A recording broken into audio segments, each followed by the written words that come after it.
అవినాష్ రెడ్డి గారు ఇప్పుడు కొత్తగా ఎంపీ కాదు, 10 సంవత్సరాలుగా ఎంపీగా ఉన్నాడు.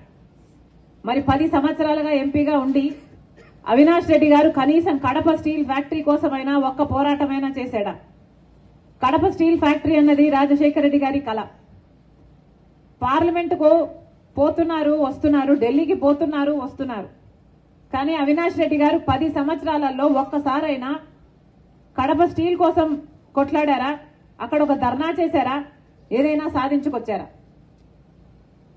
ఢిల్లీకి వెళ్ళినప్పుడల్లా సిబిఐ కోసం ఆయనను కాపాడు కోసం వెళ్తున్నారు తప్పితే కడప స్టీల్ ఫ్యాక్టరీ కోసమో ఓట్లేసిన మీకు మళ్ళీ ఏదైనా చెయ్యాలి అన్న తపన మాకైతే కనిపించలేదు.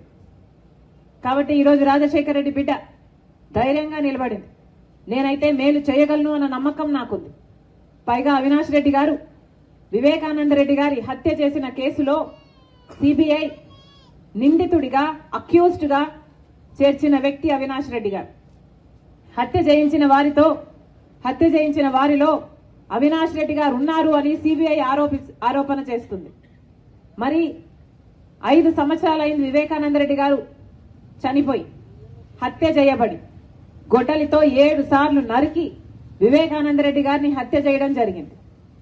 5 సంవత్సరాలైంది. ఈ రోజు వరకు కూడా వివేకానంద రెడ్డి గారి హత్య కేసులో న్యాయం జరగలేదు.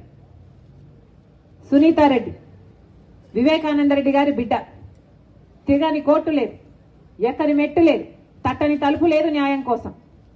5 సంవత్సరాలుగా పోరాటం చేస్తున్నా కూడా ఈ రోజు వరకు న్యాయం జరగలేదు. ఎందుకంటే సాక్షాత్ జగన్మోహన్ రెడ్డి గారు ముఖ్యమంత్రి హోదాలో ఉండి అవినాష్ రెడ్డి గారు చేయించారు అని సిబిఐ చెప్తున్న అవినాష్ రెడ్డి గారిని కాపాడుకుంటూ వచ్చాడు జగన్మోహన్ రెడ్డి గారు. 5 సంవత్సరాలు కాపాడటమే కాకుండా ఇప్పుడు మళ్ళీ అవినాష్ రెడ్డికి టికెట్ ఇవ్వడం జరిగింది జగన్మోహన్ రెడ్డి గారు. అంటే జగన్మోహన్ రెడ్డి గారు చెప్పదలుచుకున్నది, ఇలా హత్య చేయించిన వాళ్ళే మళ్ళీ అధికారంలోకి రావాలి, అధికారం వాడుకొని తప్పించుకొని తిరగాలి, ఇలాంటి వాళ్ళే మళ్ళీ చట్టసభలకు వెళ్ళాలి అని.